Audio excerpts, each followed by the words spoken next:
Hello, I'm continuing to read my book, Memoirs of a Serpent's Headbruiser. It's available on Amazon in English or French. You can read it on Kindle Unlimited for free, or you can also purchase it. It's a very short read. I'm reading from chapter Neutralizing the Venom. Continuing to read. We went to the doctor's office and he told us all he could do is admit me to the hospital where they could administer stronger antibiotics and more potent pain control. After I was admitted to the hospital, the doctor made a referral for a consultation with a plastic surgeon. A nurse was with me when the plastic surgeon came to my room, but my wife had gone home to feed our baby. The plastic surgeon told the nurse to hold me down, and he cut a chunk out of my leg. My wife returned in about half an hour, astounded that this happened in her very short absence. I was in the hospital from December 6th through December 23rd, 1999. I thought I was never going to be released. Wound care came to my house twice daily for a week to treat my leg and change the bandages. After that, wound care came only once a day for 2 weeks. It was Y2K, and everyone was buying additional supplies, and some were putting in generators. But we never had the chance to do any of that because I was sick. Although the doctor didn't want me to return to work that soon because I needed to keep my leg elevated, I had run out of sick leave and needed money. I had my own private office at work, so lying on the floor, I could put my feet up in a chair. I put my computer and telephone on the floor so I could use them. As I told you in the beginning of the book, on the ranch where I grew up, Daddy had snake bite kits, and he taught us how to use them. The snake bite kit consisted of a tourniquet, a suction cup, and a blade. You tie off the extremity where the snake bite is to stop the flow of blood away from the extremity. You cut the skin where the snake bit you. You use the suction cup to suck the poison out of the cut. Then you try to get to the hospital and get an antivenom before you die. In September 2021, Jesus told me, "I want you to tell my story." He said, "Many people have written about me. Some of them knew me, some of them didn't, but I should be able to tell my story." A few minutes later, he spoke to me again. "I'm the one who was on the cross." I began the wonderful experience of interviewing Jesus and hearing his story. I wrote about it in my book, The Everlasting Gospel of Jesus. I finished it in March 2022, and it was published on Amazon in July.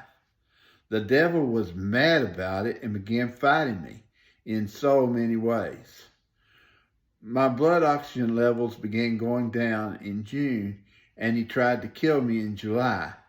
I was taking supplemental oxygen that I had in my home for about 6 weeks, but my oxygen levels continued to get lower. My wife was taking care of me and cooking special food to try to make me feel better. I had a near-death experience, and a devil lady appeared to me in my bedroom. When my wife would tell me things I needed to be doing to get better, the devil lady told me not to do any of that. The devil lady said, "What you need to do is die and go to hell." I was reluctant to go to the hospital because of bad experiences I had had in past hospitalizations in 2015 and 2019, but God gave me guidance to go. The ambulance took me to the emergency room, but I couldn't be admitted to the hospital until the next day because there were no rooms. My blood carbon dioxide levels were maxed out. I was placed in an enclosed hallway where I was the only patient, and a nurse came and took me to a room the next day. My son was with me as she wheeled my bed into the elevator. The nurse who was moving me had a tattoo of the devil on her neck, and she said, "They call me the devil lady." She was the same person who had come into my bedroom at home. They delivered a new bed to the room and turned me into it. It was an inflatable bed. A few days later, the bed started deflating by itself until I was on the floor. Then after a while, it would inflate again and raise me up. Then it would start deflating again and take me to the floor. I told my sons, "Don't you see how mad the devil is at me? He is taunting me by casting me to the floor over and over again." My sons agreed. Yes, the devil is really mad at you. I was in the hospital 14 days, and my wife was with me all day and every night throughout the time. Shawnee left to get her meals and to go home and shower. She was making sure I received no medical procedures that would be harmful to me. I told all the nurses who attended me about the book and how Jesus had told me to tell his story and the book I had just published. My son had bought a copy of it, and it was in the room with me. While I was unconscious, my wife and sons were talking to one of the nurses in my room about the book. I woke up while they were talking, and the nurse was asking me questions. Jeff, another nurse, came into the room while I was talking to her and was listening intently to what I was saying. The nurse who had asked me the questions was obviously turned off by my answers and left the room. Jeff seems to be more interested, and we conversed somewhat, and I told him about the book. He told me he was a Muslim and was not interested in anything about Jesus. I told him how Jesus had told me that many people had written about him and some of them didn't know him. I told him that Jesus wanted to tell his story because the others were telling their own story. How could Jesus be responsible for all the wars that were made in his name and still be the Prince of Peace? Jesus wants people to know who he is and not who people throughout history have said he is. After I talked with him for a while, he told me, "I've waited 8 years for a pastor to tell me what you just told me. I've talked to a lot of pastors over the years, and none of them would tell me that. And you told me without even asking me. I'm going to buy your book." He left and went about his work. A little while later, he came back to my room and showed me his cell phone. "See, I bought your book." He said, "I have never known a man of faith like you.